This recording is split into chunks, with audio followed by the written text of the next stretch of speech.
FIFA பற்றி தெரிந்து கொள்வோம். ஃபிபா என்றால் failure indication come break application device என்பதாகும். ஃபிபா டிவைஸ் எந்த கோச்களில் செகண்டரி சஸ்பென்ஷனில் ஏர் ஸ்ப்ரிங் பொருத்தப்பட்டுள்ளதோ அந்த வகை கோச்களில் ஏர் ஸ்ப்ரிங் மூலமாக ஃபிபா டிவைஸ் செயல்படுகிறது. இந்த ஏர் ஸ்ப்ரிங் ஆனது பயணிகள் வசதியாக பயணிக்க பொருத்தப்பட்டுள்ளது. முதலில் இந்த டிவைஸின் முக்கியத்துவம் என்ன என்பதை பற்றியும், கோச்களில் பைப்லைன் எவ்வாறு பொருத்தப்பட்டுள்ளது மற்றும் ட்ரபுள் ஷூட்டிங் எவ்வாறு செய்வது என்பதையும் பார்ப்போம். பிரைமரி மற்றும் செகண்டரி மெயின்டெனன்ஸ் எவ்வாறு செய்வது என்பதையும் தெரிந்து கொள்வோம். அதன் பிறகு என்னென்ன தற்காப்பு நடவடிக்கைகள் மேற்கொள்ள வேண்டும் என்பதையும் பார்ப்போம். முதலில் ஃபிபா டிவைஸை பற்றி தெரிந்து கொள்வோம். ஃபிபா என்ற பெயரிலிருந்தே அதனுடைய விரிவாக்கம் தெரிந்து கொள்ளலாம். Failure indication come break application device. எப்போதெல்லாம் ஏர் ஸ்ப்ரிங் ஃபெயிலியர் ஏற்படுகிறதோ அப்போது இந்த டிவைஸ் ஆனது ஃபெயிலியரை தெரியப்படுத்தும். ஃபெயிலியர் எப்படி ஆனது என்பதை இங்கு உள்ள இண்டிகேட்டர் மூலமாக தெரிந்து கொள்ளலாம். இது ஃபிபா பேனல், இது ஃபிபா இண்டிகேட்டர். ஃபிபா இண்டிகேட்டர் கோச்சின் இரண்டு பக்கமும் உள்ளது. ஃபிபா டிவைஸில் பிரேக் இண்டிகேஷனுடன் சர்வீஸ் பிரேக்கும் இணைந்து வேலை செய்யும். முக்கியமானது என்னவென்றால், எப்பொழுதெல்லாம் ஏர் ஸ்ப்ரிங் பங்க்சர் அல்லது காற்று இல்லாத போது டீஃப்ளேட் ரயில் இயக்கம் பாதுகாப்பானதாக இருக்காது. இவ்வாறு ஆகும்போது க்ரூவிற்கு எந்த கோச்சில் ஏர் பிரேக் ஃபெயிலியர் ஏற்பட்டுள்ளது மற்றும் ஃபிபா டிவைஸ் ஆப்ரேட் ஆகியுள்ளது என்றும் இதனுடன் சர்வீஸ் பிரேக் முழுவதும் அப்ளை ஆகியுள்ளது என்பதும் தெரிய வரும். லைன் டயக்ராம் பற்றி பார்ப்போம். இது ஃபீட் பைப், இது பிரேக் பைப்.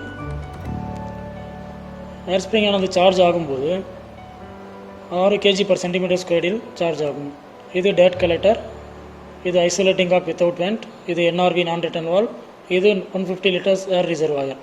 இந்த ரிசர்வாயர் ஆனது ஃபிபா சிஸ்டம் உள்ள கோச்களில் மட்டுமே இருக்கும். இதன் மூலமாகவே ஏர் ஸ்ப்ரிங் ஆனது சார்ஜ் ஆக உதவுகிறது. ஏர் ரிசர்வாயர் வெளியேறும் ஏர் ஆனது இரண்டாக பிரிக்கப்பட்டு போகி 1 மற்றும் போகி 2க்கு செல்கிறது. இது bogie isolating cock with vent. இந்த வழியாக ஏரானது லெவலிங் வால்வுக்கு செல்கிறது.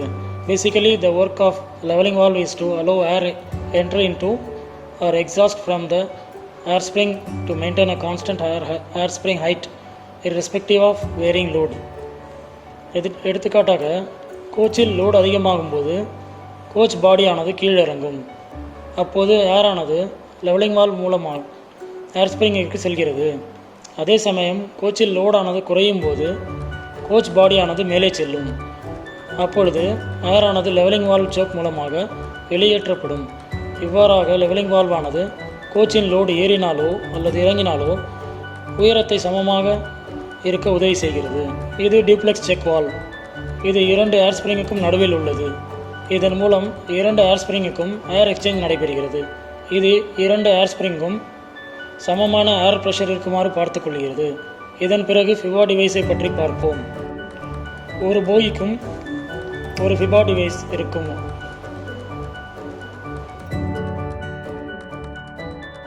ஃபிபா டிவைஸில் 4 போர்ட்கள் உள்ளது. ஃபர்ஸ்ட் போர்ட்டானது ஏர் ஸ்ப்ரிங் கனெக்ஷனுக்கு செல்கிறது. இரண்டாவது போர்ட் இன்னொரு ஏர் ஸ்ப்ரிங்குக்கு செல்கிறது. மூன்றாவது போர்ட் பிபி லைன் கனெக்ட் ஆகியுள்ளது. நான்காவது போர்ட் பிரேக் இண்டிகேட்டரில் கனெக்ட் ஆகியுள்ளது. இப்பொழுது ஃபிபா டிவைஸை பற்றி தெரிந்து கொள்ளலாம். உதாரணமாக, ஏர் ஸ்ப்ரிங் பஞ்சர் ஆகும் சமயத்தில் ஏர் ஸ்ப்ரிங்குக்கும் ஃபிபாவிற்கும் உள்ள பைப் லைனில் ஏர் ப்ரெஷர் ஆனது குறைந்துவிடும். அதாவது 1 kg/cm² குறைவாக. பொதுவாக ஏர் ஸ்ப்ரிங் ப்ரெஷர் ஆனது 4.5 to 5.5 kg/cm² இருக்கும். எப்பொழுது 1 kg/cm² கீழ் செல்கிறதோ அப்பொழுது பிரேக் பைப் ப்ரெஷர் இந்த போர்ட்டில் உள்ள 8 mm சோக் மூலமாக காற்றை வெளியேற்றிவிடும். பிபி ப்ரெஷர் வெளியாகும் போது கோச்சில் சர்வீஸ் அப்ளிகேஷன் பிரேக் வேலை செய்ய ஆரம்பிக்கும் போது இண்டிகேட்டரில் உள்ள கலரானது பச்சை நிறத்திலிருந்து சிகப்பு நிறத்தில் மாறிவிடும். ஃபிபா 2 விதமான இண்டிகேஷன் தருகிறது. ஏர் ஸ்ப்ரிங் பழுதாகும் சமயத்தில் ஆடியோ இண்டிகேஷன் மற்றும் விஷுவல் இண்டிகேஷன் தருகிறது. எவ்வாறு என்றால், எப்பொழுது பிபி ப்ரெஷரானது சோக் மூலமாக வெளியேறுகிறதோ அந்த சமயத்தில் ஹிஸ்ஸிங் சவுண்ட் வரும். ஹிஸ்ஸிங் சவுண்ட் வரும் சமயத்தில் க்ரூவிற்கு தெரிய வரும் எந்த கோச்சில் ஃபிபா டிவைஸ் செயல்பட்டுள்ளது. இதேபோல் ஃபிபாவில் உள்ள விஷுவல் இண்டிகேஷனில் தெரிய வரும். அதாவது பிரேக் இண்டிகேட்டர் கலரானது சிகப்பு நிறத்தில் மாறியிருப்பதை வைத்து அருகில் உள்ள ஏர் ஸ்ப்ரிங் பங்க்சர் ஆகியுள்ளது என்பதை தெரிந்து கொள்ளலாம். இந்த ஏர் ஸ்ப்ரிங் பங்க்சர் ஆவதை வைத்துக்கொண்டால் அதன் அருகில் உள்ள இண்டிகேட்டர் நிறம் சிவப்பு நிறத்தில் மாறிவிடும். கீழே உள்ளோம். லைன் டயக்ராம் உள்ளது போல் கோச்சில் எவ்வாறு உள்ளது என பார்ப்போம். முதலில் இது ஃபீட் பைப்பின் பைப் லைன். ஏர் ஸ்ப்ரிங் ஆனது ஃபீட் பைப்பின் மூலம் சார்ஜ் ஆகிறது. இது ஃபீட் பைப்பின் பைப் லைன் பின் ஐசோலேட்டிங் காக் ஆகும். இது டேட் கலெக்டர். இது என்ஆர்வி. இது குறிப்பிட்ட டைரக்ஷனில் வசதியாக ஏர் பாஸ் ஆகிறது. இது 150 லிட்டர் ரிசர்வாயர் ஆகும். இது ஏர் ஸ்ப்ரிங் சார்ஜ் செய்வதற்கு தனியாக பொருத்தப்பட்டுள்ளது. இந்த அவுட்லெட் பைப்பில் இதிலிருந்து இரண்டு பக்கமும் 2 பைப் லைன்கள் செல்கிறது. ஒன்று இந்த போகிக்கு செல்கிறது, அந்த போகிக்குமாக செல்கிறது. இது போகியின் ஐசோலேட்டிங் காக் ஆகும். இந்த காக்கின் வழியாக ஒரு போகியின் ஏர் ஸ்ப்ரிங் சார்ஜ் செய்கிறது. இந்த ஐசோலேட்டிங் கார்க்கு பிறகு இதிலிருந்து இந்த பைப்பானது இந்த வழியாக செல்கிறது. இந்த டீ ஜாயிண்ட் உதவியுடன் 2 பிரான்ச் பைப் 2 பக்கமும் செல்கிறது. இந்த இரண்டும் ஏர் ஸ்ப்ரிங்கில் பொருத்தப்பட்டுள்ளது. இந்த பிரான்ச் பைப்பானது இந்த பக்கம் உள்ள ஏர் ஸ்ப்ரிங்குக்கு செல்கிறது. இந்த பிரான்ச் பைப் அந்த பக்கம் உள்ள ஏர் ஸ்ப்ரிங்குக்கு செல்கிறது. லெவலிங் வால்வ் மூலமாக ஏரானது ஏர் ஸ்ப்ரிங்குக்கு செல்கிறது. லெவலிங் வால்வ் ஆனது 2 பக்கமும் பொருத்தப்பட்டிருக்கும். Levelling valve basically maintains a constant height irrespective of varying load. அதாவது லோடு அதிகரிக்கும் போது ஏர் ஸ்ப்ரிங் ஹைட் ஆனது குறையும். அவ்வாறு இருக்கும்போது ஏரானது ஏர் ஸ்ப்ரிங்கிற்கு லெவலிங் வால்வ் மூலமாக செல்லும். எப்பொழுது லோடு குறைகிறதோ அப்போது ஏர் ஸ்ப்ரிங்கிலிருந்து ஏரானது லெவலிங் வால்வ் மூலமாக ஏரை வெளியேற்றிவிடும். இவ்வாறாக levelling valve it maintains a constant air spring height or constant buffer height irrespective of varying load. இப்பொழுது ஏர் ஸ்ப்ரிங் ஆனது டீப்ளெக்ஸ் செக் வால்வ் மூலமாக எவ்வாறு இணைக்கப்பட்டுள்ளது என்பதை பார்ப்போம். இது டீப்ளெக்ஸ் வால்வ். இந்த டீப்ளெக்ஸ் வால்வ் மூலமாக 2 ஏர் ஸ்ப்ரிங்கும் இணைக்கப்பட்டுள்ளது. இந்த டீப்ளெக்ஸ் வால்வ் ஆனது 2 ஏர் ஸ்ப்ரிங்கிலும் உள்ள ஹைட்டை சமமாக இருக்க உதவுகிறது. இந்த 2 ஏர் ஸ்ப்ரிங் மூலமாக ஏரானது எக்ஸ்சேஞ்ச் ஆகிறது மற்றும் ஒரே அளவு ஏர் ப்ரெஷர் இருக்க உதவுகிறது. இதன் பிறகு டீப்ளெக்ஸ் வால்வில் 2 ஃப்ளெக்சிபிள் ஹோஸ் பொருத்தப்பட்டுள்ளதை பார்க்கலாம். ஒன்று இந்த பக்கமாகவும் மற்றொன்று அந்த பக்கமாகவும் செல்கிறது. இந்த 2 பைப் லைன்களும் ஃபிபா டிவைஸ்க்கு செல்கிறது.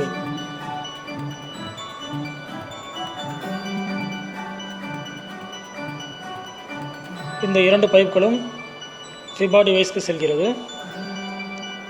இந்த பைப் லைன் வழியாக வலதுபுறமுள்ள ஏர் ஸ்ப்ரிங்கிற்கு ப்ரெஷர் ஆனது செல்கிறது மற்றும் இந்த பைப் லைன் வழியாக இடதுபுறமுள்ள ஏர் ஸ்ப்ரிங்குக்கு ப்ரெஷர் செல்கிறது. 2 ஃபிபா டிவைஸுடன் இணைக்கப்பட்டுள்ளது. இந்த 2 ப்ரெஷரையும் ஃபிபா டிவைஸில் சென்ஸ் செய்கிறது. எவ்வளவு ப்ரெஷர் 2 ஏர் ஸ்ப்ரிங்கிலும் உள்ளது என்று சென்ஸ் செய்து கொள்கிறது. சில நாட்களுக்கு முன்பு அவதாசம் எக்ஸ்பிரஸில் ஒரு பிரச்சனை ஏற்பட்டது. அதில் இந்த ஃப்ளெக்சிபிள் ஹோஸ் இங்குள்ள ஃப்ரில் ஜாயிண்டிலிருந்து பிரிந்துவிட்டது. பிரைமரி மெயின்டெனன்ஸ் சமயத்தில் முக்கியமாக நாம் இந்த மாதிரியான லூஸ் ஃபிட்டிங்ஸை செக் செய்வது அவசியமாகும்.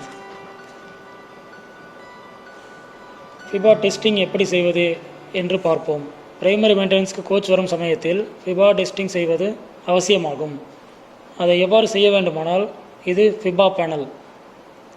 இந்த பின்பக்கம் 2 பைப் லைன்கள் ஏர் ஸ்ப்ரிங்கிலிருந்து வருகிறது. இதன் மூலம் ஃபிபா ப்ரெஷரை சென்ஸ் செய்கிறது. இதில் 2 டெஸ்டிங் காக்கள் பொருத்தப்பட்டுள்ளது. முதலில் போகி ஐசோலேட்டிங் காக்கை அடைக்கவும் இதை க்ளோஸ் செய்வதால் ஏர் ஸ்ப்ரிங் சார்ஜ் செய்வது தடைப்படும். அதன் பிறகு டெஸ்டிங் காக்கை க்ளோஸ் செய்யவும். இப்போது ப்ரெஷரானது வென்டின் மூலமாக வெளியேறுகிறது. இப்போது பார்க்கும்போது ஃபிபா இண்டிகேட்டர் ஆனது சிகப்பு நிறத்தில் மாறுகிறது. இதன் மூலமாக ஃபிபா டிவைஸ் வேலை செய்துள்ளது என்பதை தெரிந்து கொள்ளலாம். இந்த சமயத்தில் ஃபிபா டிவைஸில் உள்ள ஐசோலேட்டிங் காக்கை ஹரிசாண்டல் பொசிஷனில் வைப்பதால் ஃபிபா டிவைஸை ஐசோலேட் செய்வோம். அதன் பிறகு டெஸ்டிங் காக்கை நார்மல் பொசிஷனில் நார்மல் செய்யவும். அதன் பிறகு ஐசோலேட்டிங் காக்கை வெர்டிக்கல் பொசிஷனுக்கு கொண்டு வருவோம். இவ்வாறு செய்வதால் இப்போது ஃபிபா டிவைஸ் இண்டிகேட்டரானது சிகப்பு நிறத்திலிருந்து பச்சை நிறத்திற்கு மாறியுள்ளதை பார்க்கலாம். இவ்வாறு முதல் போகியின் ஃபிபா டெஸ்ட் முடிந்தது. இதேபோல் அடுத்த போகியில் உள்ள ஃபிபா டெஸ்ட் செய்ய வேண்டும். இந்த டெஸ்டின் மூலமாக ஃபிபா சிஸ்டம் சரியாக வேலை செய்வதை தெரிந்து கொள்ளலாம். என்ரூட் ஃபெயிலியர் ஆகும்போது அந்த நேரத்தில் என்ன செய்ய வேண்டும் என பார்ப்போம். இப்போது ஒரு கோச்சில் ஃபிபா டிவைஸ் என்ரூட்டில் வேலை செய்துள்ளதாக எடுத்துக்கொண்டால் அந்த நேரத்தில் க்ரூ குறிப்பிட்ட கோச்சில் வரும் ஹிஸ்ஸிங் சவுண்ட் மூலமாகவும் ஃபிபா இண்டிகேட்டர் ஆனது சிகப்பு நிறத்தில் மாறியுள்ளதை வைத்தும் தெரிந்து கொள்வார்.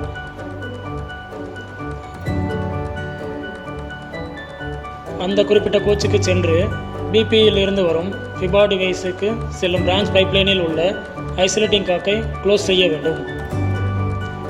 செய்யவும். எதனால் முதலில் இதை க்ளோஸ் செய்கிறோம் என்றால், இந்த ஃபிபா டிவைஸிலிருந்து வெளியேறும் ஏர் ப்ரெஷர் ஆனது பிபி லைனில் உள்ளதால். பிறகு ஃபிபா பேனலை பார்க்க வேண்டும். 3 வகை ஃபிபா பேனல் உள்ளது, அதாவது நார்பிரிம்ஸ், FTL, எஸ்காட்ஸ். இப்போது ஃபிபா டிவைஸை ரீசெட் செய்யவும். ரீசெட் செய்வதற்கு பல வகைகள் உள்ளது. இது நார்பிரிம்ஸ் பேனல். இதில் உள்ள நாபை வெர்டிகல் பொசிஷனில் இருந்து ஹரிசாண்டல் பொசிஷனுக்கு மாற்ற வேண்டும். இப்போது ஃபிபா டிவைஸ் ரீசெட் ஆகிவிட்டது. ஃபிபா இண்டிகேட்டரும் சிகப்பிலிருந்து பச்சை நிறத்துக்கு மாறிவிட்டது. இப்போது முக்கியமான ஒன்றை பார்ப்போம்.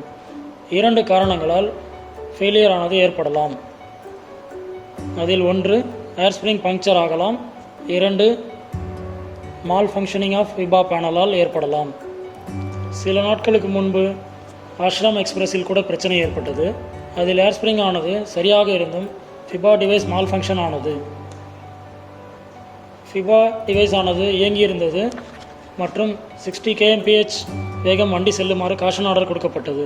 அந்த பிரச்சனைக்கு அவ்வாறு கொடுத்திருக்க தேவையில்லை. ஃபிபா டிவைஸில் மால் ஃபங்க்ஷன் செய்துள்ளதை எவ்வாறு தெரிந்து கொள்ளலாம் என்றால், முதலில் ஏர் ஸ்ப்ரிங் கண்டிஷன் சரியாக உள்ளதா என பார்க்க வேண்டும். அப்படி சரியாக இருந்தால், அதாவது டிஃப்ளேட்டடாக இருக்காது, அவ்வாறு இருக்கும்போது நாம் எதுவும் செய்ய தேவையில்லை. பிபி ஐசோலேட்டிங் காக்கை க்ளோஸ் செய்து ஃபிபா டிவைஸை ரீசெட் செய்து கோச்சை மேக்ஸிமம் பர்மிசபிள் ஸ்பீட் செல்ல அனுமதிக்கலாம். இந்த பிரச்சனைக்கு காஷன் ஆர்டர் கொடுக்க வேண்டியது அவசியமில்லை. ஆனால் ஏர் ஸ்ப்ரிங் ஆனது பங்க்சர் ஆகும் பிரச்சனைக்கு அந்த போகியில் இருக்கும் ஐசோலேட்டிங் காக்கை க்ளோஸ் செய்ய வேண்டும். இதை க்ளோஸ் செய்வதால் 2 ஏர் ஸ்ப்ரிங்கும் சார்ஜ் ஆவது தடுக்கப்படும். அதன் பிறகு டெஸ்டிங் காக்களையும் க்ளோஸ் செய்யவும்.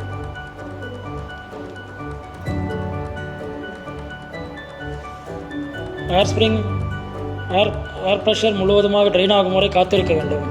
அதன் பிறகு லோடானது எமர்ஜென்சி ஸ்ப்ரிங்கில் உட்காரும். அதன் பிறகு ட்ரெயினை 60 kmph இயக்க வைக்க வேண்டும். ஏனென்றால் ஆசிலேஷன் ட்ரையல்ஸ் ஆடியோஸ்வால்ஸ் செய்யப்பட்டது. அதில் சொல்வது என்னவென்றால், dynamic behaviour of the coach ஆனது 60 kmph வரை வண்டியை இயக்க சரியாக இருக்கும் என்று சொல்லப்பட்டது. ஏர் ஸ்ப்ரிங் ஆனது பஞ்சர் ஆகும் பட்சத்தில் CNW ஸ்டாஃப் உதவியுடன் போகி டெஸ்டிங் காக்கையும் க்ளோஸ் செய்துவிட்டு 60 kmph வண்டியை இயக்க அனுமதிக்க வேண்டும். ஆனால் ஃபிபா டிவைஸ் மால் ஃபங்க்ஷன் ஆகும் சமயத்தில், எப்போது ஃபிபா டிவைஸ் மால் ஃபங்க்ஷன் ஆகும் என்றால், தூசியானது இன்டர்னல் பார்ட்களில் செல்லும் போது மற்றும் பிபி ப்ரெஷர் குறையும் பொழுது.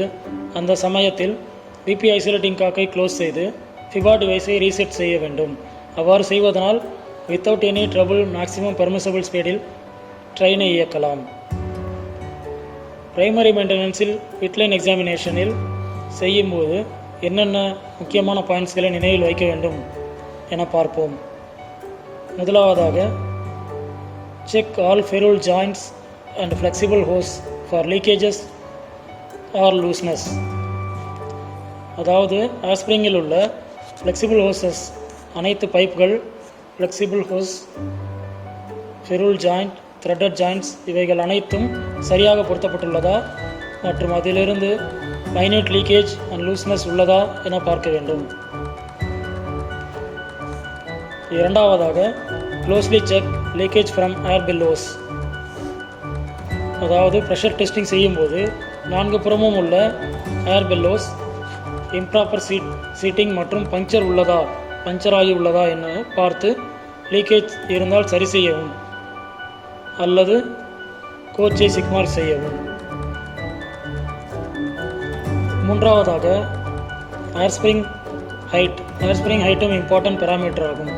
ஏனெனில் RDSOவில் ஒரு பிரச்சனை குறிப்பிடப்பட்டுள்ளது. அதில் ஃபிபா டிவைஸ் ஆக்சுவேட்டட் ஆனது, ஆனால் அதன் காரணம் கண்டறியப்படவில்லை. இறுதியாக எவ்வாறு நிகழ்ந்தது என்று பார்க்கும்போது, இம்ப்ராப்பர் ஏர் ஸ்ப்ரிங் ஹைட் இருந்ததால் ஃபிபா டிவைஸ் ஆக்சுவேஷன் ஆகியிருந்தது. ஏர் ஸ்ப்ரிங் ஹைட் சரியாக இல்லாத பட்சத்தில் ஃபிபா டிவைஸ் ஆக்டிவேட்டட் ஆனது. ஏர் ஸ்ப்ரிங் ஹைட் ரேஞ்ச் ஆனது 294 + 0 - 5 mm, அதாவது 289 to 294 mm ஆக இருக்க வேண்டும். ஆகையால் ஏர் ஸ்ப்ரிங் ஹைட்டை இந்த அளவில் மெயின்டைன் செய்ய வேண்டும். இந்த அளவை மெயின்டைன் செய்வதற்கு இன்ஸ்டலேஷன் லீவர் பொருத்தப்பட்டுள்ளது. அட்ஜஸ்டிங் ஸ்க்ரூஸ் மூலமாக சரியான ஏர் ஸ்ப்ரிங் ஹைட்டை இந்த இன்ஸ்டலேஷன் லீவரில் பொருத்த முடியும். 4வதாக ஃபிபா டெஸ்டிங். ஃபிபா டெஸ்டிங் முன்பு சொன்னதை போல் செய்ய வேண்டும். ஒவ்வொரு போகியிலும் ஒரு ஃபிபா பேனல் உள்ளது மற்றும் 2 டெஸ்டிங் காக்கள் உள்ளது. ஒன்றன் பின் ஒன்றாக இவற்றை டெஸ்ட் செய்ய வேண்டும். இந்த அனைத்து பாயிண்ட்களையும் பின்பற்றினால் ஃபெயிலியர்களை குறைக்கலாம். சில நாட்களுக்கு முன்பு அவதாசம் எக்ஸ்பிரஸ் ட்ரெயினில் ஃபெயிலியர் ஆனது ஃபெரூல் ஜாயின்ட் பிரிந்த காரணத்தால் ஏற்பட்டது. இதை எவ்வாறு தடுத்திருக்கலாம் என்றால், ferrule joints and flexible hoses were check properly. இதை செய்வதன் மூலமாக தடுத்திருக்கலாம். ஃபிபா மால் ஃபங்க்ஷனிங் ஆனது அஷ்ரம் எக்ஸ்பிரஸில் எப்படி ஆனதென்றால், முறையாக ஃபிபா டெஸ்ட் செய்யாமல் போனதால் ஏற்பட்டது. டிப்போக்களில் பிட்லைன் எக்ஸாமினேஷனில் ஃபிபா டெஸ்டிங் சரியாக செய்தால் இவ்வாறான ஃபெயிலியர்களை கண்டிப்பாக தவிர்க்க முடியும்.